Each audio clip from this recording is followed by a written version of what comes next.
क्या सलमान खान को big boss season 16 के लिए 1000 करोड़ मिल रहे हैं? भाई 1000 करोड़ कोई छोटी मोटी रकम थोड़ी है, it is a huge amount.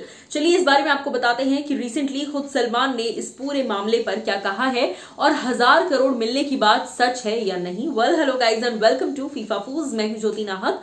जैसा मैंने कहा कि क्या सलमान को सच में 1000 करोड़ मिल रहे हैं? 1000 करोड़ मतलब बहुत बड़ी डील है और इसी के चलते रिसेंटली जब प्रेस कॉन्फ्रेंस हुआ तो इस प्रेस कॉन्फ्रेंस पर सलमान ने कई सारे स्पिल्स बीन किए हैं। जी हाँ, और इसी के साथ साथ इस 1000 करोड़ की खबर से उन्हें क्या नुकसान पहुंचा है वो अलग से बताया है। तो चलिए आपको बताते हैं। रिसेंटली एक अपडेट सामने आई है। जी हाँ, bollywoodlife.com की ये पूरी अपडेट है जो मैं आपको बताने वाली हूँ।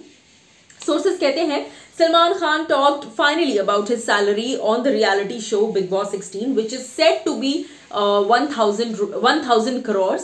इस पर बात करते हुए सलमान कहते हैं if I got this amount 1000 crore then I wouldn't work in my life. अगर सच में मुझे इतने पैसे मिले होते सिर्फ एक साल में एक बार बिग बॉस करने का, तो फिर मुझे साल भर और कुछ करने की जरूरत ही नहीं पड़ती। उसके आगे वो कहते हैं I really mean it, it's not even 1/4 of it. यानी कि इस वक्त मुझे जो मिल रहा है वो 1000 का 1/4 हिस्सा भी नहीं है। तो आप उसी बात से अंदाजा लगा सकते हैं कि सलमान खान ने तो भाई साफ कह दिया है कि मुझे 250 करोड़ भी नहीं मिल रहे हैं पूरी तरह से। उसी के साथ साथ आगे वो कहते हैं but even if I got it, अगर सच में मिल भी रहे होते, I have too many expenses like lawyers fee, my lawyers fees are very high. ये सलमान ने सार्काज्म में कहा है कि अगर सच में मिल भी रहे होते 1000 करोड़ तब भी शायद ये कम ही पड़ते मुझे, क्योंकि मेरे लॉयर्स इतने हैं, इतने केसेस हो जाते हैं कि भाई लॉयर्स की फीस ही इतनी हो जाती है और मेरे लॉयर्स की फीस बहुत हाई है। उसी के साथ साथ आगे वो कहते हैं so that's there and what you all don't realize when the media and fan clubs circulate these stories is that the income tax also notices all this and then questions can be raised on me।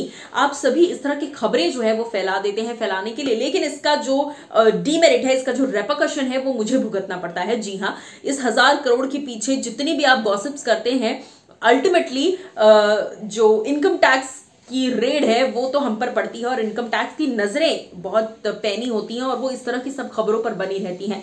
जब भी ऐसी खबरें आती हैं इस actor ने 1000 करोड़ कमाए, इस एक्टर ने 200 करोड़ कमाए, 300 करोड़ कमाए, तो फिर अल्टीमेटली गाज जो है वो हम पे गिरती है। भले ही इन खबरों में कोई सच्चाई नहीं है, लेकिन फिर भी इनकम टैक्स जो है वो हम पर रेड मारती है और हमसे सवाल किए जाते हैं कि सच में क्या आपके पास इतने पैसे हैं? क्या सच में आपने 1000 करोड़ लिए हैं? अगर 1000 करोड़ लिए हैं तो फिर टैक्स क्यों नहीं भर रहे हो और ज्यादा टैक्स क्यों नहीं भर रहे हो? तो इस तरह से कई सारे अपडेट्स जो है फिर इनकम टैक्स को देना पड़ता है और इसकी वजह से कई प्रॉब्लम्स हो जाती हैं। सो सलमान ने अपने अंदाज में काफी कुछ क्लियर कर दिया और कह दिया है कि भाई 1000 करोड़ तो नहीं मिल रहे हैं, मिल भी रहे होते तब भी कम ही पड़ते, बट नहीं मिल रहे हैं।